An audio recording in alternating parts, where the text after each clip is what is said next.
Magandang araw. Ako nga pala si AR at kung mahilig ka sa mga kwentong kababalaghan at krimen, welcome ka sa channel na to. Inaanyayahan din kita mag-subscribe at i-click ang notification bell icon para updated ka sa mga video ko.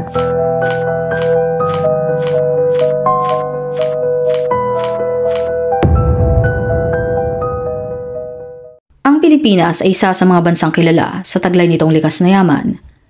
Napapalibutan tayo ng magagandang dalampasigan, luntiang kabundukan, at masaganang kalikasan na maaaring pagkuhanan ng kabuhayan. Ngunit sa kabila ng likas na yaman ng Pilipinas at sa kasipagan ng mga mamamayan, hindi may kakaila na marami pa rin ang nahihirapan sa araw-araw na pamumuhay. Mababa ang sahod, kulang ang oportunidad sa trabaho, at mataas ang presyo ng mga pangunahing bilihin. Ito ang ilan sa mga dahilan kung bakit maraming Pilipino ang napipilitang mga ibang bansa. Para sa iba, ang pagtatrabaho sa ibang bansa ay nagiging tanging pag-asa upang makapagbigay ng mas magandang kinabukasan sa kanilang pamilya. Ayon sa available data ng Philippine Statistics Authority o PSA, noong April hanggang September 2023 lamang ay mayroon ng 2.16 million Filipinos ang nag-ibang bansa o naging Overseas Filipino Worker o yung tinatawag na OFW. Sa dami ng bilang na ito na taon-taon ay nadadagdagan, hindi na bago ang kasabihang saang sulok man ang mundo, may Pilipino. Sa dami ng mga overseas Filipino workers, tila naging bahagi na sila ng bawat komunidad sa iba't ibang bansa. Mula sa disyertong init ng Middle East, sa malamig na klima ng Canada, hanggang sa abalang lungsod ng Hong Kong, Singapore, maging sa South Korea at iba pa. May makikita kang Pilipino na masipag na nagtatrabaho, nagbibigay serbisyo, at pilit na binubuo ang buhay para sa kanilang pamilya. Sa tuwing umaalis ang isang OFW mula sa Pilipinas, lagi nilang baon ang pangarap na balang araw ay maiaahon nila ang kanilang pamilya mula sa hirap ng buhay at may bibigay ang lahat ng kanilang mga pangangailangan. Lahat ng ito, kapalit ng mga birthdays, graduations, Pasko at Bagong Taon, at iba't iba pang selebrasyon na hindi nila mapupuntahan, bukod pa sa posibilidad na sa paglipas ng mga taon ay maaari silang makalimutan ng sarili nila mismong anak. Ito marahil ang naramdaman ni Dan Mark Magsongsong o mas kilala bilang si Mark, Tubong Lipa, Batangas. Katulad ng ibang Pilipino na bumubuo ng pamilya, pangarap din ni Mark na mabigyan ang mga ito ng magandang kinabukasan. Noong 2018, ikinasal siya sa kanyang longtime girlfriend na si Cynthia. Saksi ang kanilang mga kakilala kung gaano kamahal ng dalawa ang isa't isa. Ilang taon lamang matapos ang kanilang kasal, ay laking tuwa ng mag-asawa nang biyayaan sila ng isang anak na babae. Pinangalanan nila itong si Malia. Sa social media account na ito ni Mark ay mababasa ang tila combination ng pangalan nilang dalawa kung saan marahil ay hango ang pangalan ng kanilang anak. Tulad ng maraming pamilya, dumaan din sila sa iba't ibang pagsubok, mapaalitan ng mag-asawa o problema sa pinansyal. Ngunit sinigurado ni Mark na hinding-hindi sila magkukulang. Mahal na mag-asawa si Malia. Alagang-alaga siya ni Cynthia at ayon sa kanila, daddy's girl talaga si Malia. Magkasama nilang inalalayan ng bata mula sa kanyang unang pag-iyak hanggang sa kanyang unang paghakbang. Ngunit gaya nga ng nabanggit ko kanina, dahil sa hirap ng buhay at limitadong oportunidad sa Pilipinas, ay nagpasya si Mark na makipagsapalaran sa ibang bansa para mas mabigyan ng magandang kinabukasan ang kanyang pamilya, lalo na ang kanyang unika iha. Baon ng kanyang experience at pinag-aralan, ay napasok si Mark bilang isang seaman. 2022 noong una siyang sumampa ng barko, 2 taon gulang pa lamang si Malia. Masyado pang maliit para iwan ng isang ama. Ngunit kahit masakit at mabigat sa loob, kinailangan itong gawin ni Mark para rin sa kapakanan ng kanyang anak. Ang lahat ng paghihirap at sakripisyo ni Mark ay napapalitan ng tuwa at ngiti tuwing nakikita niyang masaya ang kanyang mag-ina. Makikita nga sa larawang ito na noong November 2024, ay nakapaglabas sila ng bago nilang sasakyan. Ngunit dahil malayo siya, sa litrato na lamang niya nasilayan ang kanyang mag-ina. Bilang pagpapahalaga at pagbawi, agad niya itong ginawang cover photo sa kanyang social media account at nilagyan ng caption na My Happiness. Ang kanyang pananabik ay pansamantalang matutuldukan dahil makalipas ang 2 taon at 5 buwan ay muli na niyang makikita ang kanyang pamilya. Nito lamang April 16 na parehong taon, pansamantalang nagbakasyon si Mark sa Pilipinas bago muling bumiyahe upang mga ibang bansa. Kaya't sa matinding pananabik sa kanyang anak, halos mapaluha si Mark nang muli niyang makita ang kanyang mag-ina. Agad niya ding binuhat ang kanyang anak at kahit medyo naninibago pa, ay buong pananabik niya itong hinalikan sa pisngi. Sa pag-uwi ni Mark ay ginugol niya ang 3 linggong bakasyon kasama ang kanyang pamilya sa Lipa, Batangas. Madalas silang kumain sa labas at bumisita sa iba't ibang pasyalan sakay ng kanilang bagong sasakyan. Ito na rin ang pinakamahabang panahon na nakasama niya ang kanyang mag-ina mula nang magsimula siyang magtrabaho sa ibang bansa, kung kaya't kahit simpleng sandali sa bahay ay mahalaga para sa kanila. Ngunit dahil isa siyang OFW at kailangan niyang bumalik sa trabaho sa ibang bansa, malungkot man dahil gusto pa niyang makasama ang kanyang pamilya, wala siyang magawa kundi umalis muli at tanggapin na ilang taon na naman ang hihintayin bago niya makasamang muli ang mga ito. May 4, 2025, kasama si Cynthia, si Malia, ang ina ni Mark na si Edita, ang kanyang kapatid at ang kanyang pinsan na si Safia, muli ay tumungo sila sa NAIA Terminal 1. Habang naglalakad sila papunta sa entrance ng terminal, bitbit ang maleta at daladala ang mabigat na loob, masaya pa rin nakikipaglaro si Mark sa kanyang anak. Pilit na sinusulit ang mga huling minuto bago siya umalis at iwan itong muli. Ngunit, ang pamamaalam na inaakala nilang pansamantala lamang ay nauwi sa isang pamamaalam na walang hanggan. Ilang minuto lamang ang lumipas, walang ano-ano'y isang itim na SUV ang biglang sumalpok sa walkway ng terminal. Walang pasabi at kahit anong warning. Lahat ng tao na nadaanan nito ay tumilapon habang ang ilan ay naipit sa ilalim. Nagkagulo ang mga taong nakasaksi habang ang iba ay mabilis na tumakbo sa takot. Ang iba naman ay agad na sumaklolo. Sa gitna ng sigawan, makikita si Mark na tumatakbo papalabas ng airport at sumisigaw. Halos wala sa sarili at animo ay may hinahanap. Hindi pa man niya lubos na nauunawaan ang nangyari. Mula sa malayo ay natanaw niya ang kanyang anak. Ang kanyang unika iha na si Malia, duguan at wala ng malay. Nakahandusay ang katawan habang nakaipit sa ilalim ng sasakyan.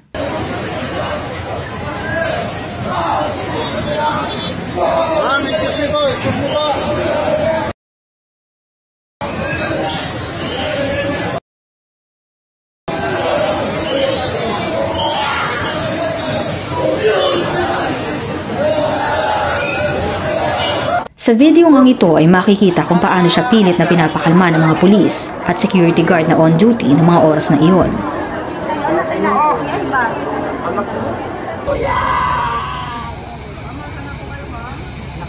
Anak ko yan!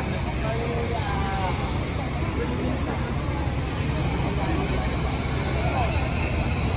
ko yun! Anak ko yun!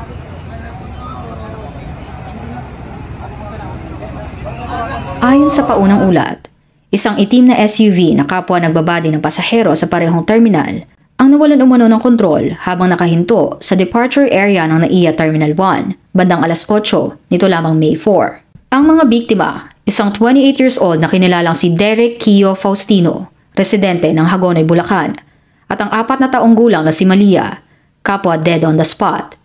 Habang 5 iba pa ang nasugatan at agad na isinugod sa San Juan de Dios Hospital, kabilang na ang ina at pinsan ni Mark at si Cynthia na nagtamo ng matinding pinsala sa katawan at kinailangan pang operahan at 2 iba pa. Ayon sa mga saksi, ang 2 biktima ay naipit sa ilalim ng SUV nang ito ay sumalpok sa kanila. Ang batang si Malia ay halos ma-disfigured sa tindi ng impact, kung kaya't hindi na ito makilala dahil sa matinding pinsalang tinamon nito sa kanyang muka at katawan. Ang mga otoridad ay agarang isinara ang bahagi ng terminal habang isinasagawa ang kanilang investigasyon.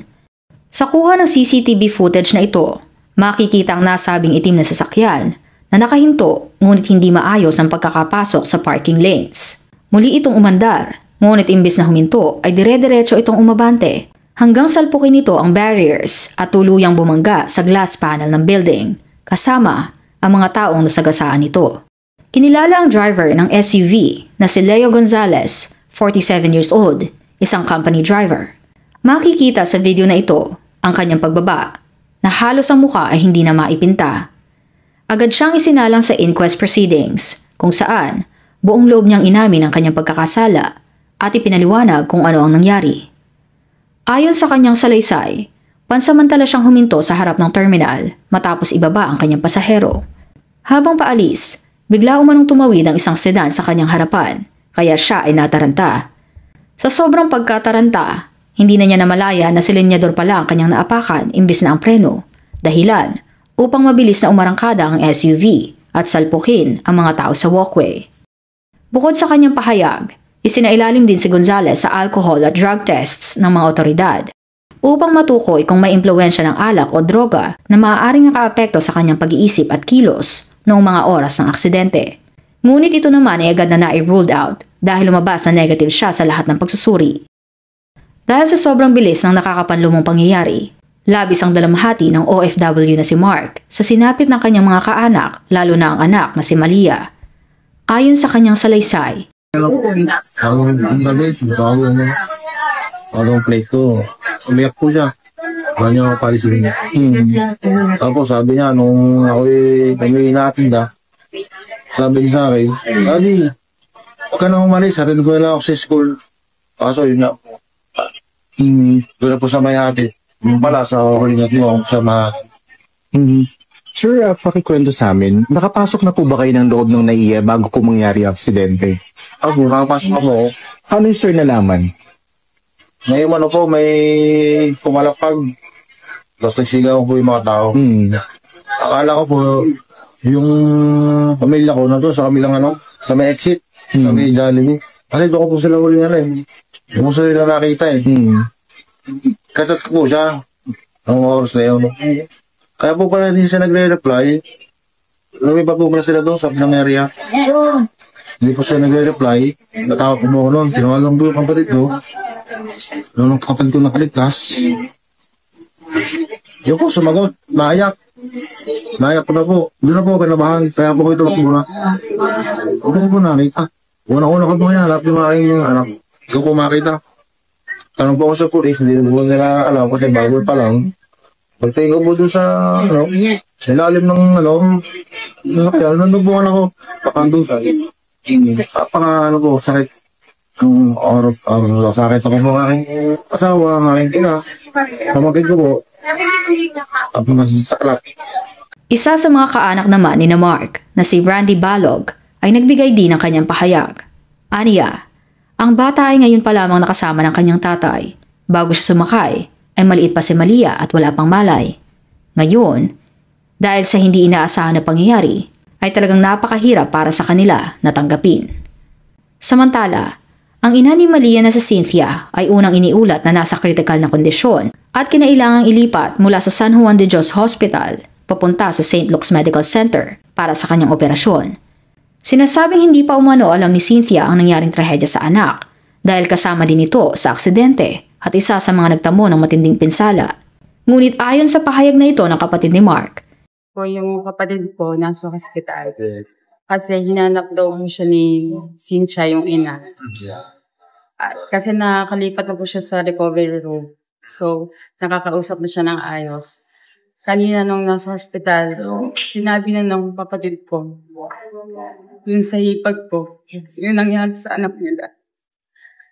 So, ang sabi sa akin, alam na daw pala may alam na si Cynthia. Nung time na yung nasa ambulance siya, conscious pa siya noon.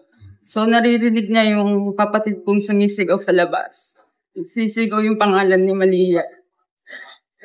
Parang alam na niya. So, nung kanina, nung sinabi nung kapatid ko, ang gusto na lang malaman nung hipag ko is confirmation kung talagang wala na yung Dahil sa mabilis na pagkalat ng balita at iba't ibang videos ng aksidente, maraming netizens ang nagbigay ng komento.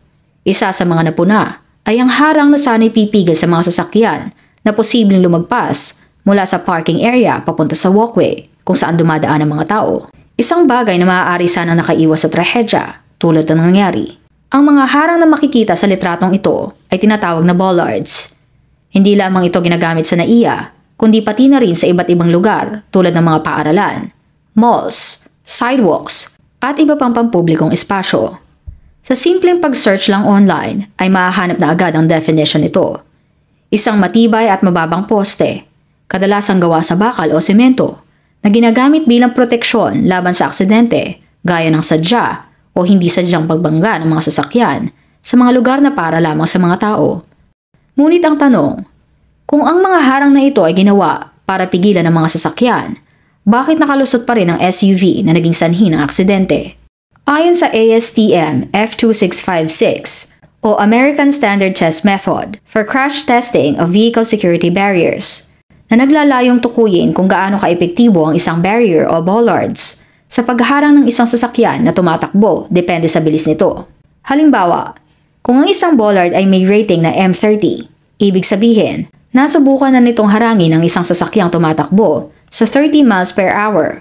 Kapag M50, mas matibay ito dahil kinaya niyang huminto ng sasakyang umaandar sa 50 miles per hour o halos 80 kilometers per hour. Bukod sa bilis, sinusukat din kung hanggang saan nakalusot ang sasakyan matapos ang banggaan. Mas maiksi ang pag-usad, ito ay mas ligtas. At para makaya ng bollard na harangin ang mga sasakyang ito, natural lamang na malalim din dapat ang pagkakabaon nito. Ayon sa ibang eksperto, dapat ay halos nasa 1.5 hanggang 3 feet ang pagkakabaon ng bollard. Ngunit kung titingnan sa larawan na ito, nakuha sa NAIA noong nangyari ang aksidente, tila ba'y pinatong lamang ang base ng bollard at sa kanilapatan ng semento. Kung nasunod nga ba ang tamang standard o hindi, ito ay nananatiling katanungan na patuloy pa ring iniimbestigahan ng mga otoridad. Sa kabilang banda, ang pamunuan ng NAIA ay agad ding nagbigay ng kanilang pahayag. Ayon sa post na ito sa kanilang social media account, si Ramon S. ang presidente ng NUNAIA Infra Corp o NNIC, ay nangako magbibigay ng agarang tulong sa mga biktima ng aksidente sa NAIA Terminal 1. Sasagutin nila ang lahat ng gastusing medikal ng 4 na nasugatan at magbibigay ng tulong pinansyal sa pamilya ng 2 nasawi. Bukod dito ay nagpaabot din sila ng pakikiramay sa mga naulila at ng dasal para sa agarang paggaling ng mga nasugatan. Kasunod nito ay naglabas ulit sila ng isa pang anunsyo. Ayon sa kanila, bilang tugon sa naganap na trahedya sa NAIA Terminal 1, nagsasagawa na ang NNIC ng mga hakbang upang palakasin ang seguridad sa curbside ng paliparan. Kasalukuyang nire-review ang lahat ng bollards at i-redesign ang departure drop-off areas ng Terminal 1 at Terminal 2 para sa mas ligtas na daloy ng mga pasahero at tao sa mga paligid nito. Ang kasalukuyang diagonal layout ay papalitan ng parallel configuration at ang mga bollards na inilagay noong 2019 ay sinusuri kung kailangan pa ng reinforcement tulad ng mas malalim na pagkakabaon o structural upgrades. Hanggang sa ngayon, si Mark at ang mga kaanak ng iba pang napasama sa aksidente ay humihingi ng hustisya sa nangyari sa kanilang mga kapamilya. Sila ay umaasa na mapapatawan ng karampatang parusa ang salarin upang mapagbayaran nito ang mga buhay na nawala at mga taong nagtamo ng matinding pinsala dahil sa kanyang sariling kapabayaan. Kasalukuyan na ding nasa kustodiya ng Philippine National Police Aviation Security Group o PNP-ASG ang suspect na si Gonzales at posibleng maharap sa patong-patong na kaso ng reckless imprudence resulting in homicide at reckless imprudence resulting in physical injuries and damage to properties. Ang pangyayaring ito ay hindi lamang isang karaniwang aksidente. Isa itong refleksyon ng mga katotohanang kinakaharap ng maraming Pilipino na nagtatrabaho sa ibang bansa. Na kahit gaano pa kalaki ang kanilang sakripisyo para sa pamilya, may mga bagay pa ring maaaring mangyari na wala sa kanilang kontrol. Hindi dahil sa sarili nilang pagkukulang, kundi dahil sa kapabayaan ng iba. Nakakalungkot isipin na ang pansamantalang pamamaalam sana sa isa't isa ng mag-ama na uwi sa isang malagim na trahedya kung saan kahit kailan ang paslit na si Malia ay hindi na niya muli pang makikita. Kung umabot ka hanggang sa dulo, maraming salamat sa pakikinig. Pwede kang mag-iwan ng comment at mga suggestion sa mga storya na gusto mong i-cover ko. Hanggang sa muli.